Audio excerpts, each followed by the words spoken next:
Southview. We are happy to have you in tonight. We're going to share a few things in here in regards to communication, maybe some different technology uses, some PBIS and Flex. So we're going to talk through some of that here, and then hopefully you get an opportunity to walk the building, walk your child's schedule, and be able to meet some of their teachers. So my name is Chris Novak. I am Associate Principal here in Southview. This is my third year here in the district and my 15th year in education. I will be mainly overseeing 9th grade students. That is Nicole Kuhns. So she is starting her first year here at Southview, and I'm not 100% certain what year in education, but she is one of the assistant principals as well. And then we have Gubbels, who is our instructional coach. So, like I said, welcome to Southview. Tonight we're going to talk a little bit about communication, some technology, Flex, PBIS, and work habits are going to be our main topics in here. And we should have a few minutes at the end, so if you do have any questions that pop up, just come on up and see us, and we'll work to get any specific questions answered. So, some of the different ways we're going to be communicating here at Southview. So we've got our school to parent. So that is our school as a whole. We've got our teachers are going to be communicating to you. Our teachers are going to be communicating to the students. And then you're also going to have opportunities where you're going to need to communicate with us. So we're going to kind of share what those are going to look like. So school to parent. So you're going to be receiving communication on how your child is doing academically. And so a lot of those are going to come through Infinite Campus. So one thing I strongly recommend, if you've got a smartphone, getting on, making sure that you download that Infinite Campus app, so that way you have that instant feedback. So if your student is late to class, if your student is missing class, if your student is maybe falling behind and has some missing assignments, Infinite Campus is a great spot to just kind of look to see how your student is doing. Many of our teachers update that frequently, so if you check it at one point in the day and it's not quite updated, just give it some time and hopefully they'll get it updated soon. Email is another great way that teachers will communicate. So teachers will be communicating hopefully more positive things to you as opposed to some of the negative things, but email is one of their first lines of communication if your student is maybe struggling in class, whether it be with their academics or with maybe some behaviors that are happening. So make sure that you're checking your email frequently, because that is one great way that our teachers here will be communicating with you. All right, and I'm maybe on the wrong slide. So this is more school to parents. So Infinite Campus, we will send out Blackboard messages from Ankeny Southview, so that will have updates on maybe events that are coming up within the school, different school closures, or anything that's happening here at Southview. They should be coming through those Blackboard updates. We also have social media accounts, so if you're on Twitter or Facebook, give us a follow, because I know Mr. Baker, as well as some other staff members, they're posting pictures of the different activities, the different athletic events, anything that's happening here at Southview. We want to document the great things that our kids are doing, and Twitter and Facebook are two great opportunities. We'll also be sharing anything that is happening here in the building academically as well. School closures should all be on our listserv, so you should be receiving those phone calls. If we have a late start, if we have a closure, you should be getting a call from Ankeny Schools. Teacher parent. So one thing I talked about is our staff members email a lot. Okay, email that communication. If you look down if you receive an email from anybody on our staff, you'll see the Southview weekly agenda. So that's a great spot. Everybody should have that linked on their email signature, and so that's where you can figure out what activities your student is participating in every week. So every week our teachers go in, you can figure out which class they're in, you can click on that class and figure out what they're doing for that upcoming week. So that way you're always in the know. Like I said, anytime there's concerns, if they're not emailing or if they have already emailed, a lot of times they will pick up the phone and give you a call because we want that early and often communication. And so if you do see, I believe it's a 965 number that's probably coming from the school, so make sure you pick it up so that way we can have those discussions. And then also be checking your Infinite Campus we have what's called Campus Messenger. So anytime a teacher's wanting to push out kind of a mass message to the classes, a lot of times we'll use that Campus Messenger. Teacher to student, so like I said, we have our daily agendas, or our weekly agendas, which all students have access to. A lot of our teachers are still utilizing Google Classroom, but we are making the transition to Canvas, so just about everything that you would want to know what's going on as a student, either Google Classroom or that Canvas Classroom is going to be a spot where you can find just about everything, okay? Making sure as a student you're checking Infinite Campus early and often, so that way if you have any missing assignments, that's where you're going to find them, is on Infinite Campus. Parents, if you have questions, concerns, or want to reach a teacher, I would say email first, because a lot of times if you try and call, they're going to be teaching a class. So email that teacher, try to find a time that works for both of you, so that way you can make, if you do need to make a phone call or have that talk with the teacher, just finding that appropriate time. So I would recommend emailing first, so that way you can set up a time that works for both of you. Also, if your child is going to be gone from school, making sure that you're calling the front office and letting them know, so that way we can make sure, so that way the teachers know if they need to collect assignments and get them out to the students.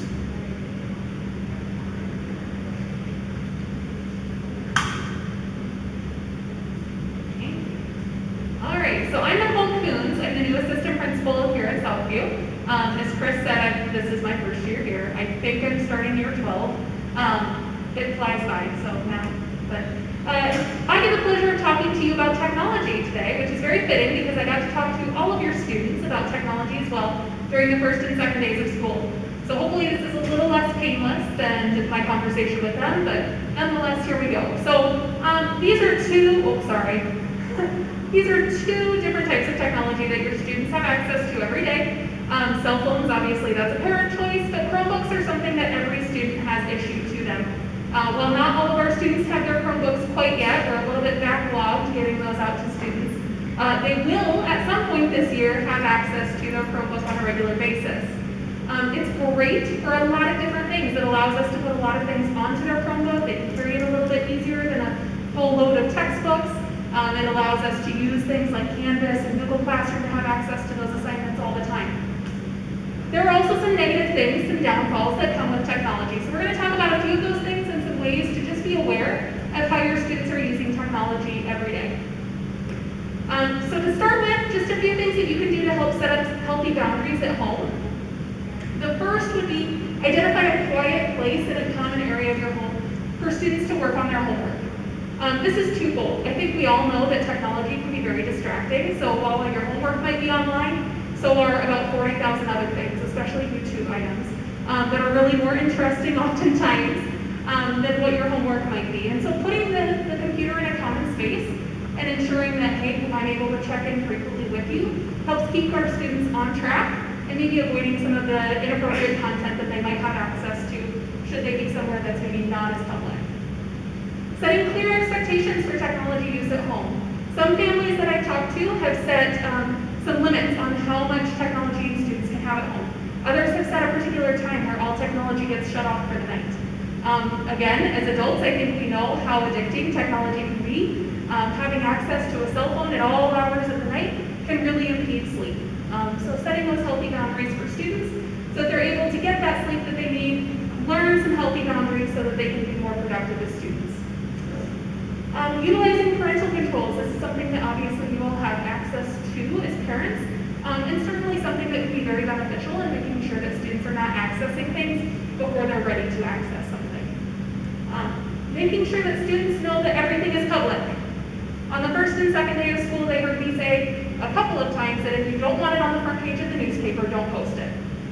I think that's something that's helpful for all students to remember. Even if you think that you're sharing this with just another friend, someone else that you're close with, that doesn't mean it's going to stay just between the two of you. So making sure that if you're posting it, you're okay with other people seeing it. And then finally, step up here. Keeping those lines of communication open, making sure that you are having a conversation around technology usage, what students are accessing on a regular basis is helpful. So a few safety and security issues that you can see up above. These are things that students can get into. Now, use of technology does not mean that every child is going to get into every piece of this. But what we want to do is make sure that we're keeping our communication open so that if a student stumbles into something that might fall into one of these categories or is participating in something like cyberbullying, we have an awareness, we can put a stop to it, we can make sure our student has that teaching conversation around why it might be inappropriate and not something that we want to do. So if you Google any apps that parents should know about, you're going to get 40,000 different lists of apps that you should be aware of. There are a lot of different apps out there. And the first thing I'll say is I did choose this one because it said 24 apps. That was the most I could find out on the graphic. This will be on the district website so that you have access to it. But no, it's not an exhaustive list. There are plenty of other websites out there, apps out there, that can have things on them that our students might not be, shouldn't be accessing. Might be things that they aren't able to process yet, might be things where they're accessing inappropriate content, might be areas where they're just accessing people who may not be the most positive of intent. We'll put it that way. So being aware of apps and then having open conversations about them. Snapchat is one that I'm sure you're all aware of. Not a bad thing on its own, but when we have students that start to use it in ways that are maybe negative, start to think that it is a private platform and sharing things that perhaps they shouldn't, it becomes a negative app very quickly. Okay, so having those conversations around what do you share, what don't you share, those become important as you look through several of these apps. So conversation starters. This can be an awkward conversation to have. There are plenty of times where students get into things online, not because they were meaning to, but because a click of a mouse led them there. Having that conversation can be uncomfortable, but it's really necessary. So what are some ways that we can have conversations and maybe give you guys a leg up here? I always start with the opener of, hey, can you tell me a little bit about what you're getting into online? Not assuming any negative intent, not assuming that they're doing anything wrong, but really starting with an inquisitive question to get started. So a couple of different things that you can see there, and then again, having that conversation around, is there anything you've ever regretted posting online? That's a big one. Again, because students don't always think about the impacts down the road of that social media usage. If you see something online, or if your child sees something online that they think is inappropriate, might fall into that cyberbullying category. It might be something that they're sharing that they really should not be sharing. What can you do to stop it and report that information? Number one is talk to your student's counselor. You can see the counselors listed up above. They are organized alphabetically by last name. You can also talk to myself or Mr. Novak. I'm primarily serving 8th grade students. Mr. Novak is primarily serving 9th grade students. However, if your student needs to report something, and only one of us is available, of course, they can go to that person that's available at that time. We just like things to be reported in a timely fashion. And then the last one on there is submitting through the TIPS organization, the TIPS report. That's available on the district website. You can click into that and it will ask you some questions to create your report. So what kind of an issue is this? Is this bullying? Is this cyberbullying? What kind of evidence do you have? You can share that on there. Who are those individuals involved? That goes directly to the administrators in that building. So myself, Mr. Novak, our counselor team, Mr. Meyer will all get that and we'll be able to start the wheels in motion to investigate that issue. The most important thing when you're documenting or when you are reporting is documenting. So making sure taking screenshots if there's something that's a picture that you might need or a conversation. Document, document, document, and don't hesitate to share those things with us. All right, so I'm going to talk a little bit about flex. So in the past, we've had flex 4 days a week. Flex is an intervention time in which teachers have the ability to respond to both academic and behavioral needs of our students. This year, as a 6-12 team, we decided to land on flex happening 1 day a week. So what that's going to look like is on Wednesdays, immediately after third period, students will report to their homeroom flex teacher. So their flex teacher, they should already know because the first 2 days of school, they would have met with them, and then last week we would have had flex for that first time on Wednesday. So students who report to their flex teacher, our flex teachers are going to have a variety of activities ranging from social emotional learning, get to know you activities, as well as some academic intervention time. So what that looks like, if your flex teacher per se is a math teacher and you're really struggling in literacy, communicate with that flex teacher and say, hey, I need to go see my literacy teacher, my English teacher, because I need some help during that period. They will work together as a team so that way we can make sure, as long as it's not like a social emotional learning flex day, if you're getting that academic support from another teacher, they will make sure that you get to where you need to so that we have that extra intervention time.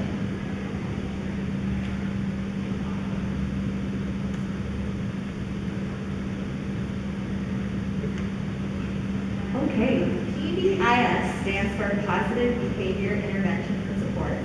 And here at Southview, it's really important to us that we teach and model expected behavior for students. Here at Southview, we say safe, respectful, and responsible. So we kicked off the year talking with students about what it looks like to be safe, respectful, and responsible in the cafeteria, in the hallways, in the classrooms. And we continue to monitor students' performance and recognize them when they are showing those expected behaviors. So when we talk about behavior, behavior is reported separately than academics. And a tool that we use to do this is called the Work Habits tool. So the Work Habits tool is organized into 3 different categories: organization and readiness, productivity and accountability, and collaboration skills. These are all skills that we feel are important for students to develop to be successful in life. So teachers will use this Work Habits tool to provide students feedback on these categories, and you will also see this reported out through Infinite Campus. So that concludes our presentation tonight.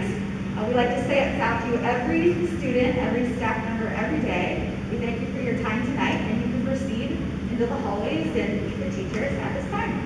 If you have any questions, you can also stick around and we'd be happy to answer those. Thank you.